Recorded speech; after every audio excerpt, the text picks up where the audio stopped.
जय गुरु जी। शुक्राना गुरु जी। सारी संगत को जय गुरु जी। ओम नमः शिवाय।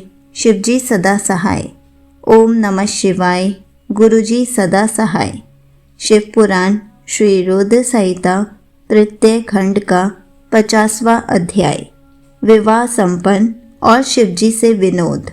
ब्रह्मा जी बोले, हे नारद, उसके बाद मैंने भगवान शिव की आज्ञा पाकर शिव पार्वती विवाह के शेष कार्यों को पूरा कराया। सर्वप्रथम शिवजी व पार्वती जी के मस्तक का अभिषेक हुआ। तत्पश्चात वहां उपस्थित ब्राह्मणों ने दोनों को ध्रुव का दर्शन कराया और उसके बाद हृदय छूना और स्वस्ति पाठ आदि कार्यों को पूरा कराया। यह सब कार्य पूरे होने के बाद भगवान शिव ने देवी पार्वती की मांग में सौभाग्य और सुहाग की निशानी माने जाने वाला सिंदूर भरा। मांग में सिंदूर भरते ही देवी पार्वती का रूप लाखों कमल दलों के समान खिल उठा।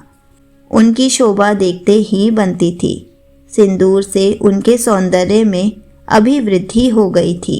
इसके पश्चात शिव पार्वती को एक साथ एक सुयोग्य आसन पर बिठाया गया और वहां उन्होंने अन्नप्राशन किया।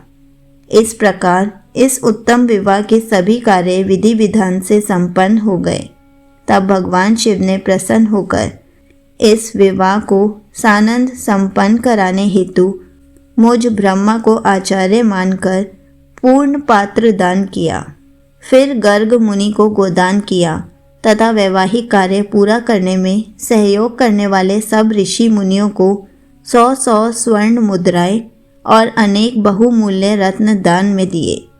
तब सब ओर आनंद का वातावरण था। सभी बहुत प्रसन्न थे और शिव पार्वती की जय जयकार कर रहे थे।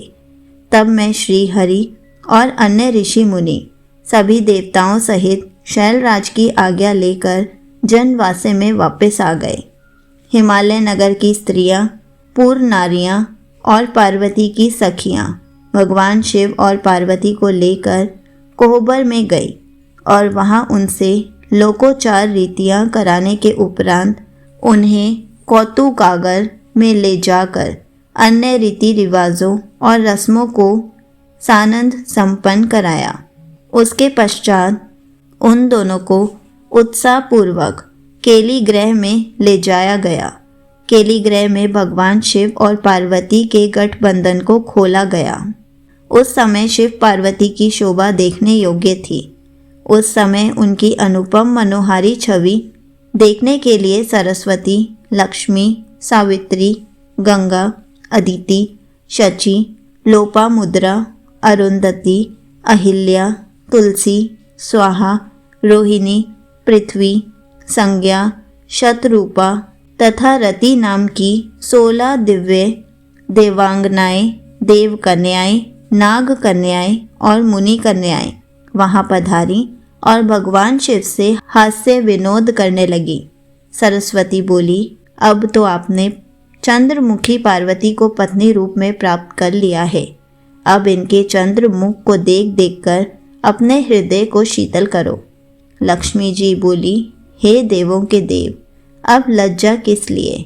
अपनी प्राण वल्लभा पत्नी को अपने हृदय से लगाओ, जिसके बिछड़ने के कारण आप दुखी होकर इधर उधर भटकते रहे। उस प्राण प्रिया के मिल जाने पर कैसी लज्जा। तो उधर सावित्री बोली, अब तो पार्वती जी को भोजन कराकर ही भोजन होगा और पार्वती को कपूर सुगंध युक्त तांबुल भी अर्पित करना होगा। तब जानवी बोली कि हे त्रिलोकीनाथ के स्वामी, स्वर्ण के समान सुंदर पार्वती जी के केश धोना एवं श्रृंगार करना भी आपका कर्तव्य है। इस पर शची कहने लगी कि हे सदाशिव, जिन पार्वती को पाने के लिए आप सदा आतुर थे तथा जिनके वियोग के दिन आपने विलाप कर कर बिताए हैं, आज वही पार्वती जब आपकी पत्नी बनकर आपके साथ विराजमान है, तो फिर काहे का संकोच? क्या आप पार्वती को अपने हृदय से नहीं लगा रहे हैं? देवी अरुंधति बोली, इस सती सुंदरी को मैंने आपको दिया है। अब आप इसे अपने पास रखें और उसके सुख दुख का ख्याल करें। देवी अहिल्या बोली, भगवान आप तो सबके ईश्वर हो, इस पूरे संसार के स्वामी हो। आपके परम ब्रह्म स्वरूप को कोई नकार नहीं सकता। आप निर्गुण निराकार हैं, परंतु आज सब देवताओं ने मिलकर आपको भी दास बना दिया है। प्रभु, अब आप भी अपनी प्राण वल्लभा पार्वती के अधीन हो गए हैं। यह सुनकर वहाँ खड़ी तुलसी कहने लगी, आपने तो कामदेव को भस्म करके पार्वती का त्याग कर दिया था, फिर आपने क्यों आज उनसे विवाह कर लिया है? इस प्रकार उन देवांगनाओं की हंसी मजाक चल रही थी और वे भगवान शिव से ऐसी ही बातें करके बीच बीच में जोर जोर से हंसती तो कभी खिलखिला कर रह जाती। इस पर स्वाहा ने कहा कि हे सदाशिव, इस प्रकार हम सबकी हंसी ठिठोली सुनकर क्रोधित मत हो जाइएगा। विवाह के समय तो कन्याएं व स्त्रियां ऐसा ही हंसी मजाक करती हैं। तब वसुंधरा ने कहा, हे देवादिदेव, आप तो भावों के ज्ञाता हैं। आप तो जानते ही हैं कि काम से पीड़ित स्त्रियां भोग के बिना प्रसन्न नहीं होती। प्रभु, अब तो पार्वती की प्रसन्नता के लिए कार्य करो। अब तो पार्वती आपकी पत्नी हो गई है, उन्हें खुश रखना आपका परम कर्तव्य है।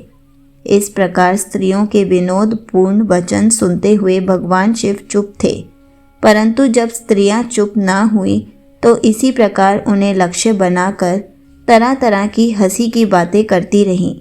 तब भगवान शिव ने कहा, हे देवियों, आप लोग तो जगत की माताएं हैं। माता होते हुए पुत्र के सामने इस प्रकार के चंचल तथा निर्लज्ज वचन क्यों कह रही हैं?